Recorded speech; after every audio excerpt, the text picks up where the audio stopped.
నీ జీవితంలో దేవుని చిత్తం తెలుసుకోవాలా, నువ్వు తీసుకునే నిర్ణయం బాగుండాలా, మంచి ఏమిటి చెడు ఏమిటి తెలియాలా, దేవుడు నీ కోసం దాచిపెట్టినటువంటి వాగ్దానాలు ఏమిటో ఆశీర్వాదాలు ఏమిటో గ్రహించాలా, అన్నీ కూడా ఈ గ్రంథంలో దేవుడు దాచిపెట్టాడు.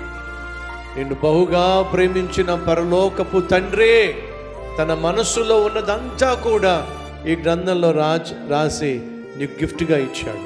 దీన్ని నువ్వు నిర్లక్ష్యం చేశావంటే నువ్వు పొందుకోవాల్సిన ప్రతి ఆశీర్వాదాన్ని పోగొట్టుకుంటావు. దీన్నే కనుక ప్రేమించి ప్రతి దినము చదివావంటే ఈ పరిశుద్ధ గ్రంథంలో దేవుడు దాచిపెట్టిన ప్రతి ఆశీర్వాదాన్ని నువ్వు అనుభవిస్తావు, ఆనందిస్తావు, అనేక మందికి ఆశీర్వాదంగా జీవిస్తావు. కాబట్టి నీ ఆత్మీయతకు నా ఆత్మీయతకు మనందరి ఆత్మీయ జీవితానికి ఆధారం దేవుని వాక్యం. ఈ వాక్యాన్ని దయచేసి నిర్లక్ష్యం చేయకండి.